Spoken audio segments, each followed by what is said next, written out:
Budget ನಾನೇ ಮಂಡಿಸ್ತೀನಿ. ಮುಂದಿನ 2 ವರ್ಷ ಸಿಎಂ ಕೂಡ ನಾನೇ ಅಂತ ಸಿದ್ದರಾಮಯ್ಯನವರು ಹೇಳ್ತಾರೆ. ಹೈಕಮಾಂಡ್‌ಗೆ ತಲೆ ಬಾಗ್ತೀವಿ ಅಂತ ನಾವು ಡಿ.ಕೆ. ಶಿವಕುಮಾರ್ ಅವರು ಹೇಳ್ತಾರೆ. ಹಾಗಾದ್ರೆ ಮುಂದಿನ 2 ವರ್ಷ ಯಾರು ಸಿಎಂ ಆಗಿರ್ತಾರೆ ಅನ್ನೋದೇ ಇವಾಗ ಫುಲ್ ಗೊಂದಲ. ಫುಲ್ ರಾಜಕೀಯದಲ್ಲಿ ಬೆಳವಣಿಗೆ ಸ್ಟಾರ್ಟ್ ಆಗಿದೆ. ಹಾಯ್ ಸ್ನೇಹಿತರೆ, ವೆಲ್ಕಮ್ ಬ್ಯಾಕ್ ಟು ಹರ್ಷಿಕೇರಿಯರ್ ಯೂಟ್ಯೂಬ್ ಚಾನಲ್. ಇವತ್ತು ನಮ್ಮ ಕರ್ನಾಟಕದ ರಾಜಕೀಯದ ಬಗ್ಗೆ ಒಂದು ಸ್ವಲ್ಪ ಮಾಹಿತಿನ ತಿಳಿಸ್ಕೊಳ್ಳೋಣ ಅಂತ ಬಂದಿದ್ದೀನಿ. ಬನ್ನಿ ಸ್ನೇಹಿತರೆ, ವಿಡಿಯೋ ಸ್ಟಾರ್ಟ್ ಮಾಡೋಕ್ಕೆ ಮುಂಚೆ ಯಾರೆಲ್ಲ ನಮ್ಮ ಚಾನಲ್ನ ಹೊಸದಾಗಿ ನೋಡ್ತಾ ಇದ್ದೀರಾ, ಪ್ಲೀಸ್ ದಯವಿಟ್ಟು ಚಾನಲ್ನ ಸಬ್ಸ್ಕ್ರೈಬ್ ಮಾಡ್ಕೊಂಡು ವಿಡಿಯೋನ ವಾಚ್ ಮಾಡಿ. ಹಾಗೆ ಪಕ್ಕದಾಗಿರೋ ಬೆಲ್ ಐಕಾನ ಕ್ಲಿಕ್ ಮಾಡಿ ನಮ್ಮ ಎಲ್ಲ ವಿಡಿಯೋ ನೋಟಿಫಿಕೇಶನ್ ಎರಡೇ ನಿಮ್ಮ ಮೊಬೈಲಲ್ಲಿ ಬರ್ತಾ ಇರುತ್ತೆ. ಇದೇ ರೀತಿ ವಾಚ್ ಮಾಡ್ತಾ ಇರ್ಬೋದು. ಬನ್ನಿ ಸ್ನೇಹಿತರೆ, ಇನ್ನೇ ತಡ ಮಾಡೋಣ, ವಿಡಿಯೋ ಸ್ಟಾರ್ಟ್ ಮಾಡೋಣ.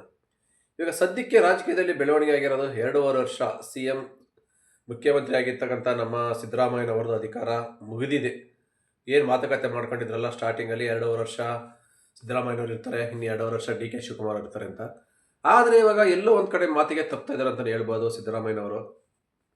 ಇವತ್ತು ಕೂಡ ನ್ಯೂಸ್ ಪ್ರೆಸ್ ಅವ್ರ ಮುಂದೆ ಎಲ್ಲ ಹೇಳಿದ್ದಾರೆ, ನೆಕ್ಸ್ಟ್ 2.5 ವರ್ಷ ನಾನೇ ಇರ್ತೀನಿ ಸಿಎಂ ಆಗಿ, ಎಲ್ಲ ಬಜೆಟ್ ನಾನೇ ಮಂಡಿಸ್ತೀನಿ ಅಂತವ ಫುಲ್ ರಾಜಾರೋಷವಾಗಿ ಹೇಳ್ಕೊಂಡಿದ್ದಾರೆ. ಇವತ್ತ ಒಂದು ಕಡೆ ಡಿ.ಕೆ. ಶಿವಕುಮಾರ್ ಅವರು ಹೈಕಮಾಂಡ್ ಏನು ಹೇಳ್ತದೆ ನಾವು ತಲೆ ಬಾಗ್ತೀವಿ ಅಂತ ಹೇಳ್ತಿದ್ದಾರೆ. ಇವೆಲ್ಲ ಗೊಂದಲಗಳನ್ನು ಮಾಡಿವೆ. ಈಗ ಜಸ್ಟ್ ಒಂದು ಬಿಗ್ ಅಪ್ಡೇಟ್ ಕೂಡ ಬಂದಿದೆ ಅಂತ ಹೇಳ್ಬೋದು. ಡಿ.ಕೆ. ಶಿವಕುಮಾರ್ ಅವ್ರ ಮನೆಗೆ ನಮ್ಮ ಅರಸೀಕೆರೆ ಜೇನ್ಕಲ್ ಸಿದ್ದೇಶ್ವರ ಸ್ವಾಮಿ ಅವ್ರನ್ನ ಕೂಡ ಕರೆಸ್ಕೊಂಡಿದ್ದಾರೆ. ಇವತ್ತು ಲೈವ್ ಆಗಿ ಬರ್ತಾ ಇದೆ, ಅದನ್ನು ಕೂಡ ನಾನು ಇವಾಗ ನೋಡಿದ್ದೀನಿ ನೈಟು, ಅದಕ್ಕೋಸ್ಕರ ವಿಡಿಯೋ ಮಾಡ್ತಾ ಇದ್ದೀನಿ. ಇವತ್ತು ದೇವರ ಮೊರೆ ಹೋಗಿದ್ದಾರೆ ಡಿ.ಕೆ. ಶಿವಕುಮಾರ್ ಅವರು. ಅಂದರೆ ಇಲ್ಲಿ ಏನೋ ಒಂದು ಬಿಗ್ ಅಪ್ಡೇಟ್ ಸಿಗುತ್ತೆ ಅನ್ನೋ ಒಂದು ಇದ್ರ ಮೇಲೆ ದೇವರ ಮೊರೆ ಹೋಗಿದ್ದಾರೆ. ಗೊತ್ತಿರಬೇಕು, ಈ ಹಿಂದೆನೂ ಕೂಡ ಸಿ ಎಂ ಆಗಿದ್ರಲ್ಲ ಬಿ.ಎಸ್. ಯಡಿಯೂರಪ್ಪನವರು ಕೂಡ, ಅವರು ಕೂಡ ಅಷ್ಟೇ ಜೇನ್ಕಲ್ ಸಿದ್ದೇಶ್ವರ ಆಶೀರ್ವಾದ ತೊಗೊಂಡು ಮೇಲೇ ನಮ್ಮ ಕರ್ನಾಟಕದ ಮುಖ್ಯಮಂತ್ರಿ ಕೂಡ ಆಗಿದ್ದರು. ಹಂಗಾಗಿ ಇವತ್ತು ಅದೇ ಒಂದು ದಾರಿಲಿ ಡಿ.ಕೆ. ಶಿವಕುಮಾರ್ ಅವರು ಕೂಡ ಹೋಗಿದ್ದಾರೆ ಅಂತಲೇ ಅನ್ನಿಸ್ತಾ ಇದೆ ನಮ್ಮ ಮನಸ್ಸಿಗೆ. ಯಾಕೆಂದರೆ ಇದು ಗೊತ್ತು, ತುಂಬ ಪವರ್ಫುಲ್, ನಮ್ಮ ಕರ್ನಾಟಕದಲ್ಲಿ ತುಂಬ ಪವರ್ಫುಲ್ ದೇವರುಗಳಲ್ಲಿ ಜೇನ್ಕಲ್ ಸಿದ್ದೇಶ್ವರ ಕೂಡ ಒಂದು. ಪ್ರತಿ ಹುಣ್ಣಿಮೆಗೂ ಲಕ್ಷಾಂತರ ಜನ ಸೇರ್ತಾರೆ, ಅಷ್ಟು ಜೋರಾಗಿ ಜಾತ್ರೆ ನಡೆಯುತ್ತೆ. ಹಾಗಾಗಿ ತುಂಬ ಭಕ್ತಾದಿಗಳು ಇದ್ದಾರೆ ಈ ಒಂದು ಜೇನ್ಕಲ್ ಸಿದ್ದೇಶ್ವರ ಸ್ವಾಮಿ ಅವರಿಗೆ. ಅದಕ್ಕೋಸ್ಕರ ಇವತ್ತು ಜೇನ್ಕಲ್ ಸಿದ್ದೇಶ್ವರ ಸ್ವಾಮಿಯ ಪೀಠವನ್ನು ಡಿ.ಕೆ. ಶಿವಕುಮಾರ್ ಅವ್ರ ಮನೆಗೆ ಕೂಡ ಕರೆಸ್ಕೊಂಡಿದ್ದಾರೆ ನೈಟು. ಇವತ್ತೆಲ್ಲ ಫುಲ್ಲು ಪೂಜೆ ಎಲ್ಲ ನಡೀತಾ ಇದೆ ಅವ್ರ ಮನೇಲಿ. ಇದೆಲ್ಲ ಬೆಳವಣಿಗೆ ನೋಡಿದರೆ ಖಂಡಿತ ದೇವರು ಮೊರೆ ಹೋಗಿದ್ದಾರೆ, ಮುಂದಿನ ಸಿಎಂ ನಾನು ಆಗಬೇಕು ಅಂತ ಎಲ್ಲೋ ಒಂದು ಆಸೆ ಇದೆ ಅವರಲ್ಲಿ. ಬಟ್ ಅವರು ಎಲ್ಲೂ ಹೇಳ್ಕೊಂಡಿಲ್ಲ ಅದನ್ನು ಓಪನ್ನಾಗೆ. ಹೈಕಮಾಂಡ್ ಏನು ಹೇಳ್ತೆ ಅದಕ್ಕೆ ನಾವು ತಲೆ ಬಾಗ್ತೀವಿ ಅಂತ ಹೇಳ್ತಿದ್ದಾರೆ.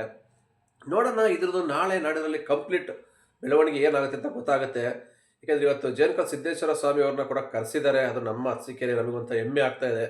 ನಮ್ಮೂರ ದೇವ್ರನ್ನ ಇವ್ರು ಕರೆಸಿದ್ದಾರೆ, ಇದು ನಮಗೊಂಥರ ಹೆಮ್ಮೆ ಅಂತ ಅನ್ನಿಸ್ಬೋದು. ಯಾಕೆಂದರೆ ಅಷ್ಟು ಪವರ್ಫುಲ್ ದೇವರದು, ತುಂಬ ಭಕ್ತಾದಿಗಳಿದ್ದಾರೆ. ಹಂಗಾಗಿ ಇವತ್ತು ನೈಟ್ ಕೂಡ ಕಳಿಸಿದ್ದಾರೆ, ಇವತ್ತು ಲೈವ್ ಆಗೇ ಬರ್ತಾ ಇದೆ. ಒಂದು ಕಡೆಗೆ ಇದೆಲ್ಲ ನೋಡ್ಕೊಂಡ್ರೆ ಏನಾಗ್ಬೋದು ಅನ್ನೋದೇ ಒಂದು ಪ್ರಶ್ನೆ ಆಗ್ತಾ ಇದೆ. ನಮ್ಮ ಅನಿಸಿಕೆ 2.5 ವರ್ಷ ಸಿದ್ದರಾಮಯ್ಯನವ್ರ ಅಧಿಕಾರ ಮುಗಿದಿದೆ, ಇನ್ನು 2.5 ವರ್ಷ ಬಿಟ್ಕೊಡ್ಲಿ ಡಿ.ಕೆ. ಶಿವಕುಮಾರ್ ಅವರಿಗೆ. ಯಾಕೆಂದರೆ ಅವರು ಒಂದು ಸರಿನೂ ಸಿ ಎಂ ಆಗಿಲ್ಲ. ಇದಕ್ಕೆ ಮುಂಚೆ ಸಿದ್ದರಾಮಯ್ಯನವರು ಕೂಡ ಆಗಿದ್ರು ಸಿ ಎಂ ಆಲ್ರೆಡಿ. ಹಂಗಾಗಿ ಏನು ಅವ್ರು ಅಗ್ರಿಮೆಂಟ್ ಹಾಕ್ಕೊಂಡಿದ್ರು ಅದರ ಪ್ರಕಾರ 2.5 ವರ್ಷ ಇವರಿಗೂ ಬಿಟ್ಕೊಟ್ರೆ ಇವರು ಕೂಡ ಒಂದು ನಡೆಸ್ಬೋದು. ನೆಕ್ಸ್ಟ್ ಯಾರು ಬರ್ತಾರೆ ಅಂತ ಹೇಳೋಕ್ಕಾಗಲ್ಲ, ಮುಂದೆ ಸಿ ಎಂ ಇವ್ರು ಆಗ್ಬೋದು, ಬೇರೆ ಯಾರಾಗ್ಬೋದು ಗೊತ್ತಿಲ್ಲ. ಬಟ್ ಆಪರ್ಚುನಿಟಿ ಸಿಕ್ಕಿದೆ ಇವಾಗ, ಅದಕ್ಕಾಗಿ ಅವ್ರಿಗೂ ಕೂಡ ಕೊಡಬೇಕು ಅನ್ನೋದೇ ಒಂದು ಎಲ್ಲರ ವಾದ ಇವಾಗ. ಹಂಗಾಗಿ ಇವತ್ತು ತುಂಬ ಇದೇ ವಾದ ವಿವಾದ ನಡೀತಾ ಇದೆ ಕರ್ನಾಟಕದಲ್ಲಿ. ನೆಕ್ಸ್ಟ್ ಮುಂದಿನ ಸಿ ಎಂ ಯಾರು ಆಗ್ತಾರೆ ಅಂತ.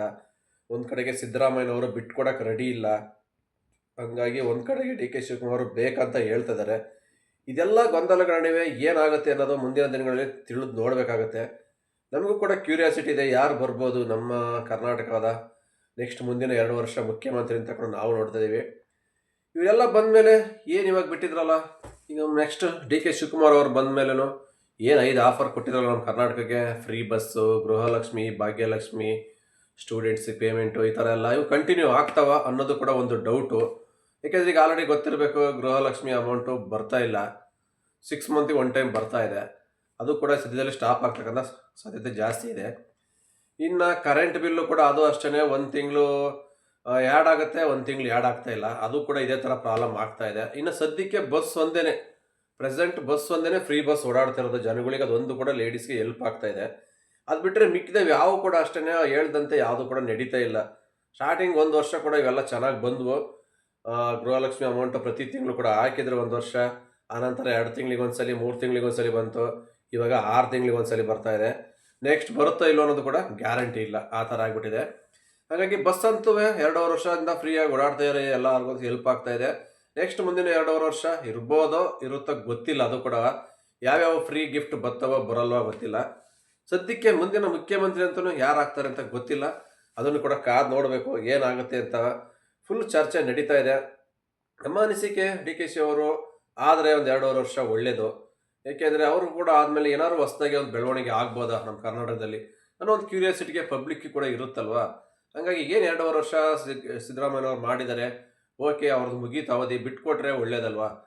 ಜಗಳ ಆಡ್ಕೊಂಡು ಕಿತ್ತಾಡ್ಕೊಂಡು ತಗೊಳೋದಕ್ಕಿಂತವ ಸಮಾಧಾನವಾಗಿ ಕೂತು ಮಾತುಕತೆ ಬಗೆಹರಿಸ್ಕೊಂಡು 2.5 ವರ್ಷ ಇವ್ರಿಗೆ ಬಿಟ್ಕೊಟ್ರೆ ಎಲ್ಲ ಚೆನ್ನಾಗಿರುತ್ತೆ. ಇವರಿವರಲ್ಲೇ ಮನಸ್ತಾಪಗಳಾಗಿ ಮತ್ತೆ ನಂತರ ಬಿಟ್ಕೊಟ್ರು ಅದೆಲ್ಲ ಚೆನ್ನಾಗಿರಲ್ಲ. ಹಂಗಾಗಿ ಅವರಾಗೆ ಒಪ್ಕೊಂಡು ಇಷ್ಟಪಟ್ಟು ಬಿಟ್ಕೊಡ್ಬೇಕು ಸಿದ್ದರಾಮಯ್ಯನವರು ಅಂತ ನಮ್ಮ ಅನಿಸಿಕೆ. ನೋಡೋಣ ಏನಾಗುತ್ತೆ ಅಂತ ನಾಳೆ ಕೂಡ ಕಾದು ನೋಡೋಣ ಸ್ನೇಹಿತರೆ. ಅದಕ್ಕೋಸ್ಕರ ನಾವು ವೆಯ್ಟ್ ಮಾಡ್ತಾ ಇದ್ದೀವಿ ಮುಂದಿನ ಸಿ ಎಂ ಯಾರಾಗ್ತಾರೆ ಅಂತ. ಹಾಗೆ ನಿಮಗೂ ಕೂಡ ಮುಂದಿನ ಸಿ ಎಂ ಯಾರು ಆಗಬೇಕು, ಯಾರು ಆಗ್ತಾರೆ ಅನ್ನೋ ನಿಮ್ಮ ಅನಿಸಿಕೆನ ಕಮೆಂಟ್ ಬಾಕ್ಸಲ್ಲಿ ತಿಳಿಸಿ. ಆದರೆ ಏನೆಲ್ಲ ಒಳ್ಳೇದಾಗುತ್ತೆ ಪಬ್ಲಿಕ್ಸ್ಗೆ ಅಂತ. ಓಕೆ ಸ್ನೇಹಿತರೆ, ಈ ವಿಡಿಯೋ ಇಲ್ಲಿಗೆ ಮುಗಿಸ್ತಾ ಇದ್ದೀನಿ. ವಿಡಿಯೋ ಇಷ್ಟ ಆದರೆ ಲೈಕ್ ಮಾಡಿ, ಶೇರ್ ಮಾಡಿ, ನಿಮ್ಮ ಅನಿಸಿಕೆಗಳನ್ನ ಕಮೆಂಟ್ ಬಾಕ್ಸಲ್ಲಿ ತಿಳಿಸಿ. ನೆಕ್ಸ್ಟ್ ಮತ್ತೆ ಸಿಗೋಣ ಮುಂದಿನ ವಿಡಿಯೋದಲ್ಲಿ. ಜೈ ಹಿಂದ್, ಜೈ ಕರ್ನಾಟಕ ಮಾತೆ. Have A nice day friends.